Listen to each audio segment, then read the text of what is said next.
Sabarmati online classes में आप सभी का स्वागत है। तो इस वीडियो में क्लास 12 हिंदी के अंतर्गत हम देखेंगे कि कौन से टॉप 10 पॉइंट हैं जिनको हम फॉलो कर लें तो हिंदी में 100 में से 100 आ सकते हैं। तो चलिए देखते हैं। सबसे पहला पॉइंट जो हमारा होगा वो बहुविकल्पी प्रश्नों का होता है। तो जो बहुविकल्पी प्रश्न है इसमें हमें हिंदी गद्य का परिचय पढ़ना है, हिंदी पद्य का परिचय पढ़ना है और साथ ही साथ जो महत्वपूर्ण बहुविकल्पी प्रश्न है जैसे कि रचनाएं हो गई, इसमें लेखक के कवि की रचनाएं हो गई, उनकी विधा हो गई, ये हमें पढ़ना है। तो नीचे कमेंट और डिस्क्रिप्शन बॉक्स में आपको लिंक मिल जाएगा प्लेलिस्ट का, जहां पर आप जाकर के ये सभी चीज़ें देख सकते हैं। तो ये हमारा हो गया पहला पॉइंट कि हमें बहुविकल्पी प्रश्न पढ़ना है।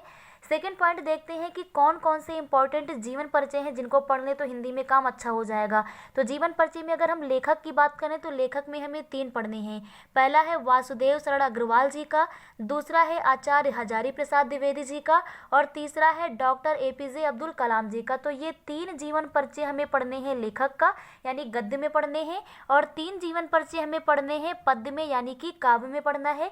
काव्य में किसका किसका पढ़ना है? हमें काव्य में पढ़ना है अयोध्या सिंह उपाध्याय हरिऔध जी का पढ़ना है, साथ ही साथ सुमित्रा नंदन पंत जी का भी पढ़ना है और जयशंकर प्रसाद जी का भी पढ़ना है। तो ये तीनों मोस्ट इम्पॉर्टेंट यहाँ पर हो जाते हैं जीवन परिचय लेखक और कवि के रूप में। तो इस प्रकार से 3 हमारे गद्य में हो जाएंगे और 3 पद्य में हो जाएंगे। मोस्ट इम्पॉर्टेंट की बात करें तो इसमें अयोध्या सिंह उपाध्याय हरिऔध जी का है और इसमें वासुदेव शरण अग्रवाल जी का है। तो ये हमारे जीवन परिचय हो जाते हैं। तीसरा पॉइंट जो इम्पोर्टेंट हमें पढ़ना है वो है गद्यांश और पद्यांश।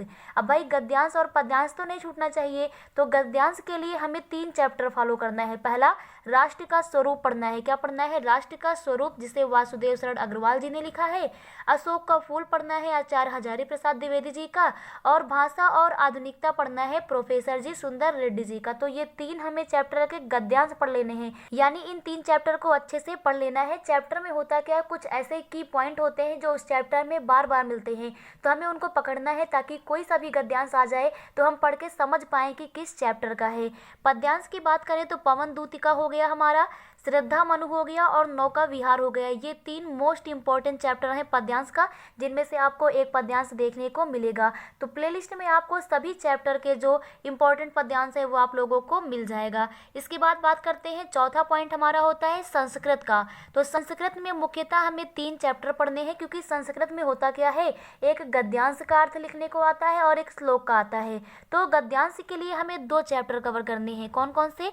आत्मज्ञ एवं सर्वज्ञ चैप्टर पढ़ना है, संस्कृत भाषा या महत्वम पढ़ना है। तो संस्कृत के भी सभी चैप्टर का जो हिंदी अर्थ है वो आपको करवा दिया गया है, प्लेलिस्ट में आपको मिल जाएगा। तो गद्यांश के लिए 2 चैप्टर कौन कौन से? आत्मज्ञ एवं सर्वज्ञ, संस्कृत भाषा या महत्वम, ये पढ़ लेना है। और सबसे मोस्ट इंपॉर्टेंट चैप्टर जो है वो सुभाषित रत्नानी है। इसका आपको एक श्लोक मिल जाएगा, तो इसे पार्ट 1 और पार्ट 2 में आपको प्लेलिस्ट में मिल जाएगा, 2 पार्ट में कराया गया है। तो सुभाषित रत्नानी मोस्ट इंपॉर्टेंट है, यहाँ से 100% आपको एक श्लोक मिल जाएगा। नेक्स्ट 5 पॉइंट देखते हैं। 5वां पॉइंट हमारा है कहानी का, क्योंकि भाई कहानी भी तो आती है। तो कहानी में हमें 2 कहानियां पढ़नी है। पहली पढ़नी है पंचलाइट और दूसरी पढ़नी है बहादुर कहानी। पंचलाइट और बहादुर कहानी। पंचलाइट कहानी की बात करें तो इसमें हमें पहले तो सारांश पढ़ना है। पहले क्या पढ़ना है? सारांश पढ़ना है। और उसके बाद पंचलाइट कहानी का जो प्रमुख नायक है इसका चरित्र चित्रण पढ़ना है। तो पंचलाइट कहानी का प्रमुख नायक कौन है? गोधन है। तो हमें गोधन का भी चरित्र चित्रण पढ़ना है। तो इस प्रकार से पंचलाइट कहानी का सारांश और गोधन का चरित्र चित्रण पढ़ना है। और सेकंड जो हमारी कहानी है ना वो है बहादुर, ये भी इंपॉर्टेंट है। तो बहादुर कहानी का सारांश पढ़ना है और बहादुर का चरित्र चित्रण पढ़ना है, क्योंकि इसका नायक कौन है? बहादुर है। तो दोनों कहानियां आपको करवा दी गई हैं, बस आप वीडियो को 1-2 बार सुन लीजिए तो आपको कहानी एकदम रट जानी है। तो ये भी आप कर लीजिएगा। 6 पॉइंट देखते हैं। तो 6 पॉइंट है खंड काव्य का। तो खंड काव्य जो होता है वो जिले के अनुसार होता है। तो खंड काव्य में हमें कथा वस्तु पढ़नी है। आपके जिले के अनुसार जो खंड काव्य हो वो आप पढ़ सकते हैं। तो खंड काव्य में आपको कथा वस्तु पढ़नी है। अगर उसमें प्रमुख नायक है तो उसका चरित्र चित्रण पढ़ना है, प्रमुख नायक का चरित्र चित्रण। और अगर वो अंक वाइज है तो प्रमुख अंक का उसमें सारांश पढ़ लेना है। तो प्लेलिस्ट में आपको श्रवण कुमार जो खंड काव्य है इसकी कथा वस्तु मिल जाएगी, इसके नायक का चरित्र चित्रण मिल जाएगा, प्रमुख अंक का सारांश मिल जाएगा।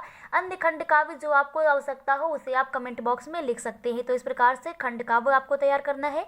अगला जो आपको पढ़ना है वो है व्याकरण में। व्याकरण में आपको रस पढ़ने हैं। व्याकरण में क्या पढ़ना है? रस में केवल आपको 2 रस पढ़ने हैं। कौन कौन से? हास्य रस पढ़ना है, करुण रस पढ़ना है। प्लेलिस्ट में व्याकरण की जो प्लेलिस्ट है ना उसमें आपको ये मिल जाएगा। छंद में आपको 3 पढ़ने हैं। कितने छंद पढ़ने पढ़ने हैं, 3 छंद पढ़ने हैं, रोला, सोरठा पढ़ना है और कुंडलिया छंद पढ़ना है। इसके बाद हमें अलंकार पढ़ने हैं। अलंकार में हमें 3 अलंकार पढ़ने हैं। उपमा, रूपक, उत्प्रेक्षा अलंकार पढ़ना है। इसके साथ ही मुहावरा पढ़ना है। प्रत्यय, उपसर्ग, ये हमारा साहित्यिक हिंदी का पोर्शन है, सामान्य हिंदी में नहीं रहेगा। इसके साथ में हमें संधि पढ़ना है। संधि हमारा मोस्ट इंपॉर्टेंट टॉपिक हो जाता है और साथ ही साथ शब्द युग्म पढ़ने हैं। तो इस प्रकार से 7 नंबर पॉइंट भी आपको क्लियर हो गया होगा। नेक्स्ट 8 नंबर पॉइंट, ये इंपॉर्टेंट है, ये हमारा पत्र का सेक्शन है। यहाँ पर हमें 2 मेन पत्र तैयार करने हैं। पहला है बैंक में खाता खोलने के लिए शाखा प्रबंधक को पत्र, यानी कि हमें शाखा प्रबंधक को पत्र लिखना है खाता खोलने के लिए, या फिर यहाँ पर ऋण प्राप्ति के लिए भी हो सकता है। और सेकंड तैयार करना है शहर में फैली बीमारी के रोकथाम के लिए जिलाधिकारी को पत्र, या फिर संबंधित जो अधिकारी हैं उनको पत्र लिखने के लिए। तो ये हमारे 2 इंपॉर्टेंट पत्र हो जाते हैं। नेक्स्ट 9 नंबर पॉइंट देखते हैं, जो कि निबंध का सेक्शन आता है। तो यहाँ पर हमें 4 इंपॉर्टेंट निबंध तैयार कर लेने हैं। पहला है पर्यावरण प्रदूषण का, ये मोस्ट इंपॉर्टेंट निबंध है, लगभग हर साल आ ही जाता है। सेकंड है किसी कवि या लेखक पर हमें निबंध लिखना है, यानी किसी प्रिय साहित्यकार पर लिखना है। और तीसरा है कोरोना वायरस का निबंध हो जाता है। और चौथा है जनसंख्या नियंत्रण का। तो ये मोस्ट 4 जो इंपॉर्टेंट ऐसे हैं निबंध हैं, ये हमें तैयार कर लेने हैं। इसके बाद नेक्स्ट पॉइंट नंबर 10 आता है बचाव का, कि जो हमने सारे पॉइंट देखे हैं 1 से लेकर 9 तक, वे तभी काम आएंगे जब हम 10 नंबर को अप्लाई करेंगे, यानी कि बचाव में हमें ये ध्यान रखना है कि पेपर में हमें केवल नीले और काले पेन का यूज़ करना है। राइटिंग का ध्यान रखना है, कटिंग नहीं करनी है।